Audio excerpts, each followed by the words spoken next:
What is the meaning of enlightenment? Now that's kind of an odd way of putting that question, isn't it?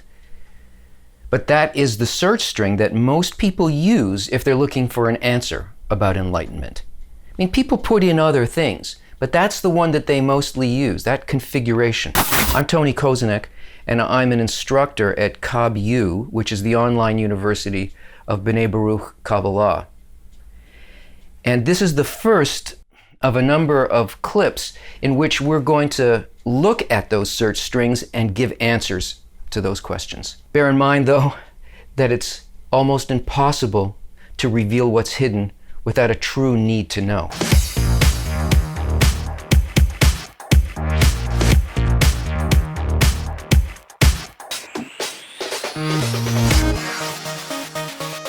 So, what's the meaning of enlightenment?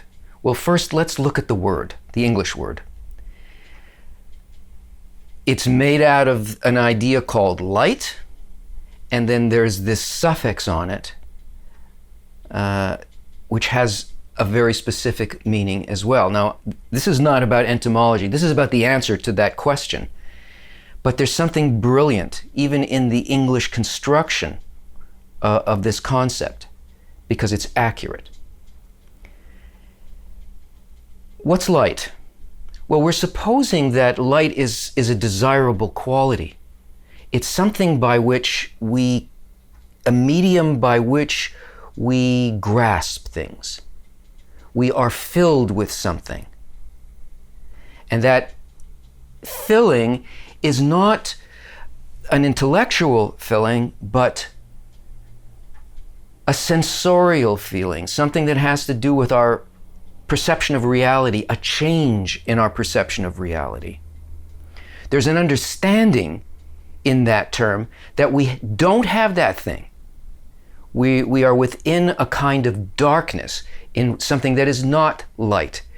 We are immersed in a medium that doesn't allow us to, first of all, see, but that's the least of it, feel and live in a manner in which we really grasp on our flesh, in our perception, how things operate, why they operate, where things are going. There's something that is preventing us from having this quality that we want to be filled with. Okay, so there's the other part of the word, the term enlightenment. This suffix, ment,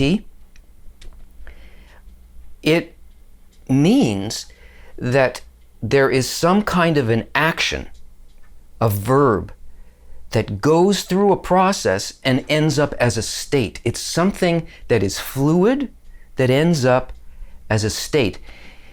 So there's a process involved with this. There's some kind of path here. And at the end of it, there is a completely different way of being. What it feels like to either live in a world in which we don't perceive fully, don't live happiness, don't sense an entire system working together, feel separated, feel all of those kinds of sufferings that human life is shaded with, as opposed to a state that is full, complete with perception, that allows us to feel the interaction of everything in the system. So what is this process of ment, of enlightenment, enlightening? From the point of view of Kabbalah, there really are only two states that exist in reality. One state is called the Creator. This is a scientific term. It's not like some kind of a person God.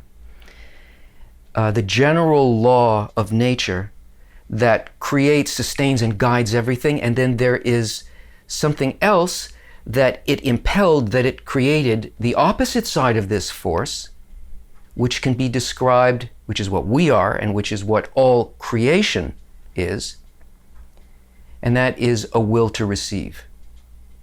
So we're simplifying this, right? There's the state of darkness, which is the desire to receive for myself alone. And that is a limiting quality. This is the quality that wants to undergo change and become like its opposite quality, which is called the will to bestow. Now, this quality has no limitation. It never thinks of a self. It simply emanates everything that is needed, everything that is good, everything that is fulfilling. It's only, if you can call it thought, it's a law. It's a force that wants to create and fulfill what it creates in an absolute manner, because it is an absolute giving force. And it wants to absolutely fulfill that which it creates. What did it create primarily? You know, this seems like big generalities. Oh yeah, but there's a cosmos, and there's planets, and there's this, and there's other people, and there's organizations, and there's political stuff, and there's wars, and there's other dimensions. No, there are only two things in this generality. And they apply to everything, because we're talking about the general law that builds everything, including what we feel. We think that the laws of nature, the forces of nature, are made out of atomic particles, subparticles, bosons, dark matter, gravity, all of these things. Those are byproducts. The fundamental force that creates, impels, and fulfills everything, those forces are intentions. And there's only two qualities to this intention and something that happens between them. There is a force that created a need to be fulfilled so that it could fulfill it. And there's a distance, a difference between these two things. The will to receive is a very limited, self-focused perception that is the very definition of human suffering.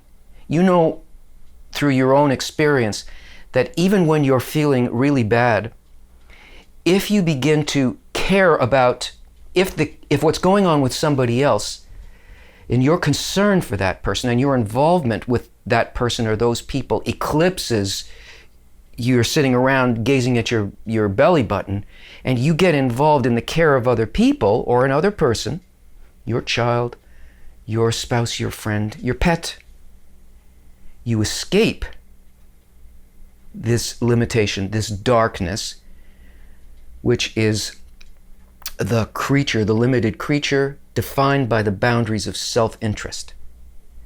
And you begin to feel happiness, goodness, you stop suffering, and you move into a mode that is similar to the force that is above matter. It makes you fulfilled, and it fulfills everybody else around you. So these two forces set up a path, these two intentions, a path to learn to function above this limited self-focused state and become incrementally more and more and more like that creative force that builds and guides and fulfills everything. The degree to which we become more and more like that, the more light enters us, the more we see above what has been creating this darkness in us, our inability to know, understand, and connect. This is a law of connection, actually, because the upper force, this will to bestow, is about connecting everything for its good. All systems, all people, all things. It's easy to see in nature how a forest works together. Well, that's exactly what is happening at every level. Why? Because there is a fundamental desire behind everything that exists that wants it to function that way. And we can come to become like that intention. The degree to which we become like that intention, that's called enlightenment.